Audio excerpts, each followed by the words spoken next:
اللہم صلی علی محمد وعلی آل سیدنا و مولانا محمد وبارک وسلم۔ بسم اللہ الرحمن الرحیم۔ رب ارحمہما کما ربیانی صغیرا۔ وقال تبارک و تعالی فی مقام آخر ربنا اغفر لی ولوالدی وللمؤمنین یوم یقوم الحساب۔ اللہ تبارک و تعالی نے ماں باپ کے لیے دعا کرنے کا حکم قرآن کریم میں ہمیں دیا ہے۔ ماں باپ کے لیے کیا کرنی ہے؟ دعا کرنی ہے۔ ماں باپ کے لیے کیا کرنی ہے؟ دعا کرنی ہے۔ تو ماں باپ کے لیے دعا کرنے کا حکم ہمیں کس نے دیا ہے؟ اللہ تعالیٰ نے دیا ہے۔ ایک تو یہ ہے رب ارحمہما کما ربیانی صغیرا، یہ 15ویں پارے کے اندر موجود ہے، اور ایک ہے 13ویں پارے کے اندر ربنا اغفر لی ولوالدی وللمؤمنین یوم یقوم الحساب، کہ اللہ ہم سب کو ربنا اغفر لی مجھے بخش دے، ولوالدی میرے ماں باپ کو بخش دے، وللمؤمنین یوم یقوم الحساب تمام مؤمنین کو بخش دے جس دن تو حساب و کتاب قائم کرے۔ اب دیکھیے ماں باپ کی شان کتنی بڑی ہے کہ اللہ تبارک و تعالی ان کے لیے دعا کرنے کا حکم بھی دیتا ہے، اور اللہ کے پاک پیغمبر صلی اللہ علیہ وسلم کی احادیث پاک کا مفہوم ہے کہ باپ جو ہے جنت کا دروازہ ہے۔ اب چاہے تو کوئی اسے کھول لے، چاہے تو جنت کے دروازے کو بند کر لے۔ کھولے گا کیسے؟ باپ کی خدمت کر کے۔ باپ کی خدمت کر کے وہ دروازہ کھل جائے گا۔ اگر باپ کی نافرمانی کرو گے دروازہ کیا ہو جائے گا؟ بند ہو جائے گا۔ اب جنت جو ہے اللہ نے ماں کے قدموں کے نیچے رکھی ہے۔ اب جو چاہے اس جنت کو حاصل کر لے اور جو چاہے اس جنت کو خود سے دور کر دے۔ اگر کوئی ماں کی خدمت نہیں کرے گا تو جنت اس کو نہیں ملے گی، کیونکہ جنت ماں کے قدموں کے نیچے اللہ تعالیٰ نے رکھی ہوئی ہے۔ جو شخص ماں باپ کی خدمت کرتا ہے اللہ تبارک و تعالیٰ اسے دنیا میں بھی مال و دولت عطا فرماتے ہیں اور مقام و رتبہ عطا فرماتے ہیں، اور آخرت میں بھی اس کے لیے بہت بڑا انعام ہے، بہت بڑا اجر ہے۔ کیسے کہ اس پر ایک واقعہ لکھا ہوا ہے کہ 3 بھائی تھے۔ کتنے بھائی تھے؟ 3 بھائی تھے۔ ایک چھوٹا تھا، 2 بڑے تھے۔ ان کی کچھ جائیداد بھی تھی، اور ان کے پاس ایک ان کی ماں تھی جو بیمار تھی۔ باپ فوت ہو چکا تھا، ماں بیمار تھی۔ ماں بیمار کو تینوں بھائی سنبھالتے، کبھی وہ سنبھالتا کبھی وہ، لیکن جو سب سے چھوٹا تھا وہ ماں کی زیادہ قدر کرنے والا تھا۔ وہ دیکھتا تھا کہ بڑے بھائی ماں کی خدمت نہیں کرتے، ماں کی قدر نہیں کرتے، تو کیوں نہ کوئی سودا کر لیا جائے۔ تو انہوں نے اپنے دونوں بڑے بھائیوں کے ساتھ اس بچے نے، اس لڑکے نے، چھوٹے نے، اس نے سودا کیا کہ ایسا کرتے ہیں، سودا کر لیتے ہیں، جو ہمارے پاس مال و دولت ہے وہ تم رکھ لو، اور جو ماں ہے وہ مجھے دے دو۔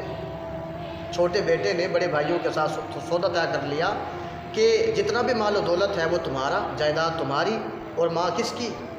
ماں میری۔ اس نے کہا چھوٹے نے ماں کی خدمت میں کروں گا۔ اب وہ چھوٹا ماں کی خدمت کرنے لگا۔ بڑے بھائی بڑے خوش ہوئے، چلو ماں اس کے کھاتے میں لگ گئی، ماں بیمار تھی بیچاری، بڑے نافرمان تھے، بڑوں نے مال پر قبضہ کر لیا، مال کو دیکھا، اور چھوٹے نے ماں کو دیکھا۔ اب بڑوں کو تو اب کوئی مورخ کوئی تاریخ میں ذکر نہیں کرتا کہ بڑوں کا کیا بنا، بڑوں کا کوئی ذکر دنیا میں ان کا نام و نشان مٹ گیا، آخرت میں تو زیادہ مٹ جائے گا اللہ رب العزت کے ہاں۔ تو چھوٹے نے کیا کیا؟ چھوٹا اپنی ماں کی خدمت کرتا، کوئی ہلکا پھلکا کما کر لے آتا، اور ہلکا پھلکا گھر میں کھانے کو ملتا، کھانا بناتے ہلکے پھلکے مال سے، اور باقی مال ماں کی دوا وغیرہ پر خرچ کر دیتا، ماں پر خرچ کر دیتا چھوٹا بیٹا۔ اب پھر کیا ہوا؟ جب چھوٹا بیٹا یہ محبت کرتا تو اللہ تعالیٰ بھی خوش ہوتے، ماں بھی خوش ہوتی۔ ماں اور باپ کی رضا میں اللہ کی رضا ہے۔ جب ماں خوش ہوتی ہے تو اللہ بھی خوش ہوتا ہے کہ دیکھو یہ بچہ اپنی ماں کی کتنی خدمت کر رہا ہے۔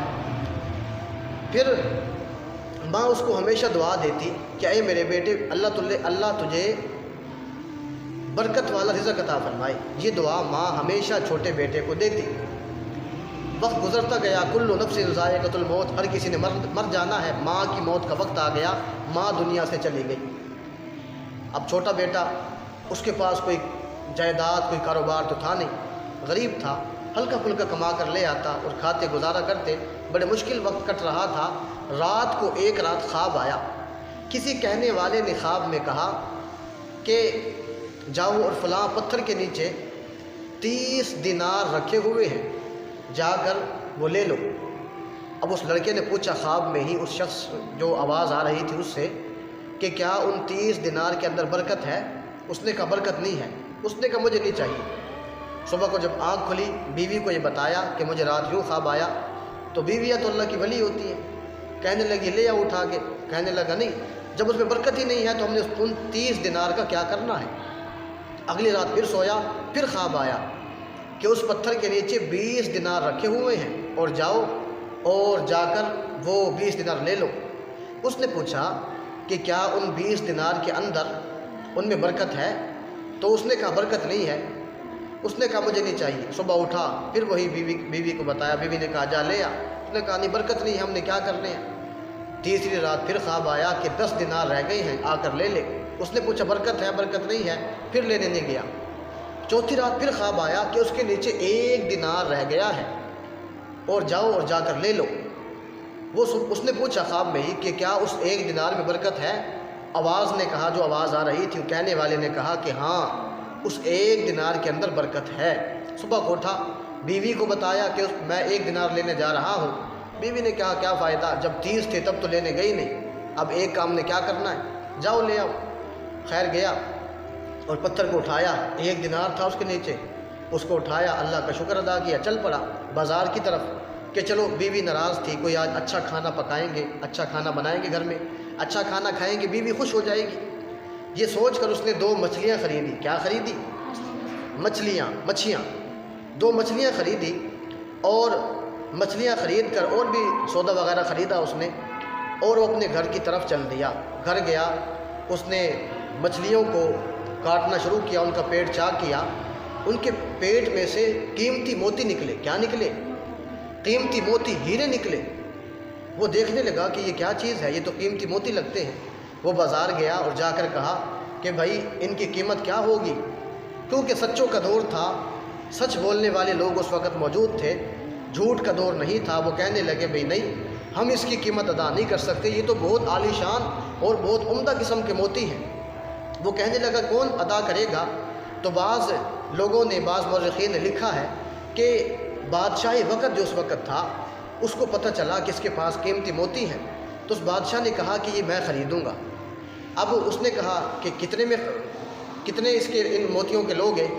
اس نے کہا کہ میں تو بھائی ان کو، کیونکہ یہ قیمتی موتی ہیں تو میں ان کی منہ مانگا انعام لوں گا، منہ مانگی قیمت لوں گا۔ اس نے کہا کتنی؟ تو لکھا گیا مورخین نے کہ اس نے اونٹ بھر بھر کر اشرفیوں کے، دینار کے، درہم کے لیے ان موتیوں کے بدلے، اور پھر پوری زندگی وہ کھاتا پیتا رہا، عالی شان سے، ٹھاٹھ سے جیتا رہا، اسے کوئی پوری زندگی کبھی کام کرنے کی ضرورت پیش نہیں آئی۔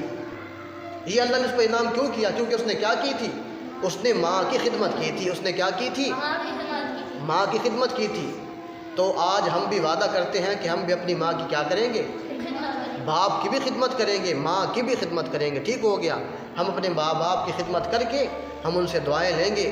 جس کو ماں باپ کی دعا لگ گئی اس کا اس دنیا میں بھی بیڑا پار ہے اور آخرت میں بھی اس کا بیڑا پار ہے۔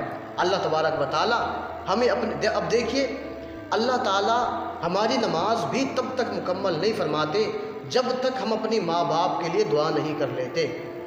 پڑھتے ہیں نا آخر میں ربنا اغفر لی ولی والدیہ، آئے ہمارے رب مجھے بخش دے، ولی والدیہ، اور کسے بخش دے؟ میرے ماں باپ کو بخش دے۔ کس کو بخش دے؟ سارے بولو نا، ماں باپ کو بخش دے۔ تو نماز بھی پوری نہیں ہوتی جب تک ہم ماں باپ کے لیے دعا نہیں کر لیتے۔ تو ہمیں ماں باپ کی خدمت کرنی چاہیے، کیونکہ نماز بھی قبول تبھی ہوگی جب ماں باپ کی خدمت کی ہوگی، جب ماں باپ کے لیے دعا کریں گے۔ اللہ تبارک و تعالی ہمیں اپنے ماں باپ کے ساتھ اچھا سلوک کرنے کی اور ماں باپ کی خدمت کرنے کی ہمیں توفیق عطا فرمائے۔ وما علینا الا البلاغ المبین۔ سب وعدہ کرتے ہیں ماں باپ کی خدمت کریں گے؟ کہو ہم وعدہ کرتے ہیں۔ ہاتھ اٹھا کے کہو کہ ہم وعدہ کرتے ہیں۔